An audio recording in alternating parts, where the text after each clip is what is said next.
부정적인 생각이 아무짝에도 쓸모가 없음을 알면서도 긍정적으로 변화가 되지 않네요. 아들이 꼭 응아할 때 꼭 저를 불러요.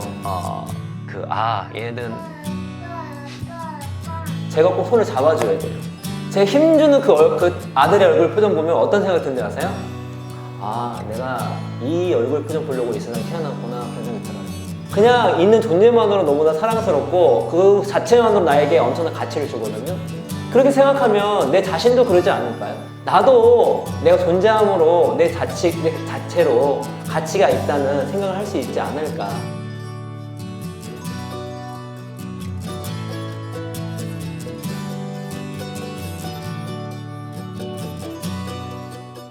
낮은 자존감으로 긍정적 변화가 어려워서 고민 / 가족들에게 긍정적인 모습을 보여주고 싶음. 부정적인 생각이 아무짝에도 쓸모가 없음을 알면서도 긍정적으로 변화가 되지 않네요. 변화에 대한 노력이 부족해서인지. 낮은 자존감은 책 읽기로는 회복이 불가능한가 봐요. 자존감을 좀 높이고 싶어요. 낮은 자존감으로 매사에 자신감도 없고 움츠려 들게 됩니다. 나 자신도 사랑하지 못하고요. 이 모습이 아이들에게도 영향을 줄까 걱정입니다. 세상은 살아갈 만하다고 느끼고 긍정적으로 볼 수 있고 노력하면 이룰 수 있다 생각하고 자신을 사랑하며 몸도 마음도 건강하게 자라게 해주고 싶습니다. 나도 남편도 잘 성숙해 가며 아이들도 잘 성장하게 하는 방법이 있을까요? 어떤 책에 그 책은 별로 평점은 높진 않아요. 그 아마 방송도 나올 건데 근데 그 책에서 되게 좋은 한 구절이 있었어요. 어른의 조건이 3가지가 있는데 그중에 특히 첫 번째 조건이 저한테 조금 다가왔었어요. 첫 번째 조건이 뭐냐면 어른이란 자신의 가치를 존재함으로써 그대로 인정할 수 있는 거. 내가 존재함으로써 내 자신의 가치를 인정할 수 있는 사람이 어른이래요. 그래서 저는 이게 이제 이분이 부모잖아요. 근데 자신을 사랑할 수 없다고 이제 이렇게 고백을 하고 있거든요. 자신을 사랑할 수 있는 여러 가지 방법이 있는데 저는 가끔 아이들을 보면서 그 생각이 들거든요. 아이들이 그냥 뭘 잘하지 못해도 솔직히 날 괴롭힐 때가 많지. 제가 우리 아들이 꼭 응아할 때 4살이거든요. 응아할 때 꼭 저를 불러요. 그래서 엄마 좀 불러라 했더니 아빠가 와야 된다고. 그러면 제가 딱 이렇게 오면 아이가 이제 응할 자리에 있잖아요. 그러면은 제가 꼭 손을 잡아줘야 돼요. 진짜 피곤하다. 근데 잘 들어보 반전이 있어. 딱 잡는 순간 힘을 막 줘요. 이렇게 힘을 막 주고 끝나면 하나나 덩이 2개 나와도 소연해요. 근데 제 힘주는 그 아들의 얼굴 표정 보면 어떤 생각이 드는지 아세요? 내가 이 얼굴 표정 보려고 이 세상에 태어났구나 그런 생각이 들어요. 여러분 부모님 그런 생각 안 드십니까? 근데 맞아요. 저희 딸도 그 기저귀에다 응가를 되게 오래 했는데 변기에서 응가할 때는 진짜 감회가 새롭고 얘가 그렇게 자랑스러울 수가 없더라고요. 진짜. 그래서 진짜 그 힘주는 그 표정이 있어 평생 못 잊을 것 같아요. 근데 그렇게 저를 괴롭히지만 저희 아들이 뭐를 잘하거나 나한테 뭐를 줘서가 아니에요. 그냥 있는 존재만으로 너무나 사랑스럽고 그 자체만으로 나에게 엄청난 가치를 주거든요. 그렇게 생각하면 내 자신도 그러지 않을까요? 물론 나의 부모님이 나의 형제가 그렇지 않을 수도 있겠지만 내가 만약에 내 자식을 그렇게 사랑한다면 나도 내가 존재함으로 내 자체로 가치가 있다는 생각을 할 수 있지 않을까라는 생각이 들고요. 두 번째로는 아이들이 얼마나 컸는지 모르겠는데 일단은 내가 가족한테 그런 모습을 보여드리겠다라는 것은 뭐냐면 자기의 어떤 자존감이 낮은 모습이나 약한 모습들을 잘 말씀하지 못하고 있을 거라는 생각이 드는데 저는 가족이 무엇일까 생각했을 때 가족은 어느 정도 약점을 같이 이렇게 보듬어주는 그런 공동체가 아닐까 생각이 들어요. 그래서 내가 자존감이 낮은 모습들을 가족한테 보이는 거를 두려워하기보다 자기 약점을 편하게 얘기하면 어떨까라는 생각이 들어요. 물론 거기에는 나의 약점만 얘기하고 다른 가족, 남편이나 어떤 자녀들의 약점을 듣지 않으면 안 되겠죠.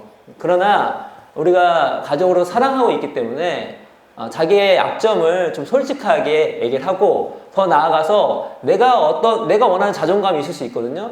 실제로 그냥 가족이 어떤 가족은 칭찬을 전혀 안 해주는 그런 관계도 있어요. 그것만으로 자존감이 떨어질 때가 많이 있거든요. 조금 인정해주면 좋겠는데 인정해주지 않을 때. 그리고 조금 내가 좀 이거는 좀 노력했다 생각하는데 이거를 그냥 무심코 지나갈 때. 근데 그런 거는 내가 꼬막이 있는 상태에서 그런 걸 겪을 때마다 자존심이 상하고 자존감이 떨어지고 화를 내는 것이 아니라 대화를 하면 더 빨리 해결될 수 있다는 생각이 들거든요. 그래서 자신의 이 약점 혹은 이 약점이 내 자존감이 떨어지는 거라면 가족한테 충분히 그거를 솔직하게 얘기하고 우리 가족이 내가 자존감을 좀 세워줬으면 좋겠다. 그래서 내가 이렇게 할 때 칭찬했으면 좋겠다. 아니면 내가 이렇게 할 때 인정해 줬으면 좋겠다. 이런 것들을 솔직하게 얘기하고 그 얘기한 만큼 본인도 그렇게 얘기했기 때문에 우리 가족의 다른 구성원들을 그렇게 대하면 조금은 자존감이 이렇게 높아질 수 있는 그런 상황을 만들 수 있지 않을까라는 생각이 듭니다. 근데 여기 제가 꼭 이거는 짚고 넘어가야 되는 게 낮은 자존감은 책 읽기로 회복이 불가능한가 봐요. 여러분 책 읽는다고 막 여러분 인생이 막 바뀌고 그러는 게 아니에요. 책을 읽고 이해를 하고 그 다음에 그게 어떤 거는 실천을 하는 게 아닌 게 있어요. 그냥 지식에서 되는 것도 있고 어떤 거 뭐 영감을 받는 것도 있고 어쨌든 이게 여러분 몸에서 반응이 일어나야 돼요. 뇌에서 반응이 일어나든 가슴에서 일어나든 어떤 화학적 반응이 일어나야 되고 그 다음에 어떤 실천해야 되는 것들은 실천을 해야 바뀔까 말까 한 거예요. 근데 책은 제일 여러분이 솔루션을 얻기 가장 효과적인 방법 중에 하나죠. 예를 들면 여러분이 저한테 솔루션을 얻고 싶어요? 여러분이 저랑 대화를 할 수 있는 기회가 얼마나 있는데요? 없잖아요. 근데 저보다 똑똑하신 분들이 책을 많이 써놨거든요. 거기서 읽다 보면은 또 그 책이 어디 도망가요? 아니, 안 도망간단 말이에요. 그러니까 제가 볼 때 저는 이 문장 하나에서 솔직히 캐치를 한 것 같거든요. 이렇게 사고방식 갖고 있는 것 자체가 문제인 것 같아요. 저는요, 솔직히요. 책을 읽으면은 자존감이 회복된다. 이런 사고방식이 다른 삶에도 저는 조금 만연하지 않았을까 추측을 해봅니다. 추측. 예? 그러면은 이분은 얼마나 책을 읽는 게 아니라 작은 성취 같은 거 해보려고 노력을 하고 여러 가지 심리학 책 우리가 여러 뭐 완공이나 뭐 다른 거에서 뼈아대에서 말한 것들 얼마나 실천을 해보려고 노력을 해보셨냐 이거예요. 예? 왜냐면은 우리가 그런 사례를 너무 많이 알아요. 우리 뼈아대 여러분 댓글 보세요.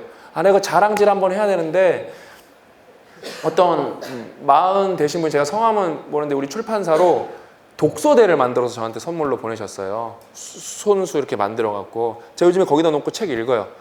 근데 그분이 왜 그걸 보내셨냐? 그분도 40이네. 40 넘어서 자기가 독서를 처음 하고 그 행복을 깨닫기 시작했다는 거예요. 그분도 책 읽기 했는데요. 행복 깨달았다는데요. 네? 근데 똑같은 책을 읽어도 누구는 행복을 깨닫고 똑같은 책을 읽어도 누구는 책 읽기로는 자존감 회복은 안 된 거예요. 그 반응이 나오는 거예요. 그냥 그거랑 똑같아요. 그러니까 오늘 고 작가님이 말해준 책 중에 여러분 아무거나 막 사진 찍고 그러는데 내가 몇 번을 강조하지만 함부로 읽고 그러면 안 돼요. 못 읽어요, 못 읽어. 왜 그래? 읽을 수 있어. 그러니까 못 읽어서 그거 뭐냐 서점에 가서 이렇게 펴보고 한 20쪽씩 읽어보고 아 못 읽는구나, 못 읽는 거 맞네. 그러고 그렇게 판단을 하셔야 돼요. 왜냐면 어려워요 책들이 다. 예? 그러니까 막 그런 사람들 있잖아요. 이게 우리는 자기개발 커뮤니티 우리가 추천하는 모든 자기개발서거든요. 자기개발이라는 게 뭔데요? 경제학적 관점에서 뭐 수학적 관점에서 과학적 관점에서 나를 발전시키는 게 자기개발이에요. 근데 이제 그렇게 자기개발책 쓰레기라는 사람들은 뭐죠? 보통 뭐 이상한 거 뭐 내가 이렇게 했으니까 너도 구두 열심히 닦아봐 뭐 이런 거 책 읽으시는 분들이에요. 그러니까요. 그러니까 뭐랄까 성급한 일반화 이런 거 범벅이 된 책을 읽으시고 막 쓰레기 책이라 그러는데 오늘 고 작가님이 말한 책 중에서 제일 어려운 책이 스케일이라는 책이에요. 진짜 제일 어려워요. 제일. 여러분은 읽어도 무슨 말인지 모를 확률이 거의 99%예요. 왜냐하면 우리가 그걸 왜 그렇게 말할 수 있냐? 이거를 되게 유명한 과학하시는 분들이 읽는 거 우리가 평을 들었어요. 제가 볼 때 그 사람들 이해 못했어요. 그거요. 예를 들면 우리 멘토링 프로젝트에서 제일 똑똑한 친구가 안티프레즐 책을 읽었어요. 그 친구 서평을 보면 그 친구 이해 못했어요. 심지어 그 친구는 발표까지 한 친구예요. 이해 못해요. 그게 뭐냐면은 제가 설명 다시 한번 해드릴게요. 그게 F는 MA 알았다고 자동차 못 만든 거랑 똑같은 거예요. 여러분 F는 MA 알았는데 여러분 물리 다 포기하고 그랬잖아요. 그렇죠? 미적분 배웠는데 수학 포기하고 그랬잖아요. 못하는 거예요. 그러니까 그게 그만큼 책을 읽고 이해하고 그거를 내 삶에 적용하는 거는 엄청나게 어려운 과정이에요. 그러니까 우리가 했던 얘기 또 하고 또 하고 또 하고 그러는 이유가 왜냐하면 우리가 댓글을 보면 반응을 알아요. 아, 우리가 완벽한 공부부터 강연을 찍어야 했다고 생각하는 이유 중에 하나가 읽고 이해 못한 분도 너무 많아요. 아, 이걸 강연을 해줘야겠다. 일치월장은 많은 분들이 생각보다 이해를 못했고 국소적으로는 이해했지만 큰 그림을 이해를 못했어요. 너무 안타까운 거예요. 근데 그럼 다 이해 못하냐? 그렇진 또 않거든요. 이해하신 분들은 어때요? 이렇게 극락 한번 맛보는 거예요. 거기서. 예? 여기가 천국이구나 그러면서 맛보는 거예요. 그 재미로 살아서 그 사람들 다 중독되었고 아, 이거 빡독해야지 막 이러고 사는 거예요. 그냥요. 예? 근데 그게 어려워요. 그러니까 이분이 그러니까 책 읽기가 그러니까 제가 볼 때 적극적으로 읽지 않았을 확률도 높고 그래, 제가 틀렸을 수도 있어요. 뭐 제가 이거 하나 보고 뭐 인생을 다 알 수 있는 건 아니잖아요. 그렇죠? 그래도 저는 딱 보면 느낌이 오는 저는 상담을 진짜 많이 했잖아요. 그러니까 책을 적극적으로 읽었지 않았을 수도 있고 그냥 책을 읽은 건데 해답지를 본 줄 아시는 거예요. 여러분은 책을 읽는 거지 해답지를 보는 게 아니에요. 여기 내 인생에 정답이 있거나 그런 건 없어요. 자꾸 읽다 보면은 어떤 부분에서 도움을 얻는 거지 그다음에 운이 좋다면 싱크가 정확하게 맞아서 한 방에 깨우침을 얻는 거지 뭐 책을 읽는다고 막 뭐 예를 들어 자존감 수업 읽었다고 자존감이 막 수업 막 진짜 막 나 오늘 자존감 쓰는 법 다 알았어 나 자존감 이제 우등생이야 그런 거 아니에요 여러분. 뭔 말인지 아셨죠? 그리고 이제 조금 제가 덧붙여 두 가지 말씀드릴게요. 책을 사시는데 저는 두꺼운 책 사세요. 그래서 어떻게 활용하냐면 얇은 책 사이에 껴놓고 보세요. 나머지가 만만해 보여요. 그래서 되게 읽을 확률이 높아요. 저도 실제로 좋은 그렇게 환경 해요. 설정이네. 그래서 되게 두꺼운 책 뭐 800페이지 사이드로 얇은 책 놔둬요.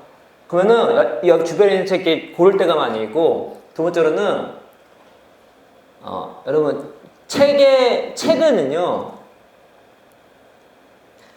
그 효과가 그때 안 나타날 수도 많아요. 거의 대부분이죠 사실요. 내가 읽었는데 지금은 아니에요. 안 와. 근데 읽었던 책들이 어느 순간 확 와닿을 때가 있어요. 그러니까 지금 순간 내가 얻지 못한다고 하더라도 책 읽기를 놓치면 안 돼요. 그 다음에 여러분 이거는 오늘 어디 신문에 뉴스에 난 건데 이건 원래 이 신문에서 처음 발표한 게 아니라 이건 OECD 보고서에 몇 개 있어요. 여러분이 인생을 결정하는 운 있잖아요. 운? 여러 가지 운 중에 제가 하나 되게 특이한 운 하나 알려드릴게요. 여러분의 집에 책이 많으면 여러분이 똑똑할 확률이 압도적으로 높아져요. 이게 우스갯소리가 아니라 이거는 통계로 메타 분석으로 끝난 거예요. 그래서 실제로 오늘 기사에 뭐가 나왔냐면은 여러분이 집이 책이 5권이 이건 평균이에요. 평균. 집에 5권이 있을 때 언어 능력이 500권 있을 때보다 한 3-4배 높아요. 집에 책이 많으면 많을수록 그냥 거기 환경에서 사는 사람들은 그냥 압도적으로 똑똑해져요. 그러니까 환경 설정이에요. 그냥 쉽게 말하면은요. 그러니까 이게 OECD 옛날 보고서에서 제가 뭘 읽었을 때 뭐 부모가 독서 공부를 어떻게 신기냐 그런 거는 편차가 있어요. 근데 집에 책이 많은 경우는 그냥 그거예요. 다 자녀들이 똑똑해질 확률이 높아요. 그러니까 읽으려고 사는 건 힘들 수도 있어도 일단은 집에 장식용으로 사는 것도 꽤 괜찮은 방법 중에 하나예요, 진짜. 실제로 그래요, 실제로. 아니 umberto eco가 반서재 얘기했잖아요. 내 서재에 내가 다 읽은 책만 있으면 무슨 재미로 서재로 가겠냐고. 그럼 저 그래서 책을 많이 일부러 사놔요. 그래서 쭉 훑어봅니다. 오늘 뭘 읽을까? 제가 좀 돈 벌어서 좋은 게 책을 좀 많이 살 수 있는 게 좀 마음에 들어요. 그럼 우리 집은 더 안 읽는 책이 많아요. 그러면 더 서재에 많이 가게 되는 거예요. 고른 거죠, 이렇게. 그럼요, 그 재미로 사는 거예요. 그리고 이거는 좀 말씀하신 거는 메타 분석이 아니라 상관관계입니다. 인과관계는 아니에요. 책이 많이 있다고 그것이 원인이 돼서 책이 원인은 아니에요. 원인은 상관관계가 매우 높다라는 걸 말씀드리겠습니다. 예, 그래서 이거 고 작가님 저는 이렇게 뭐라 그럴까? 저는 이렇게 뭔가 좀 꾸짖었고 고 작가님이 조언해주신 그러니까 방법론 따라서 실천해 보시면 좋겠고.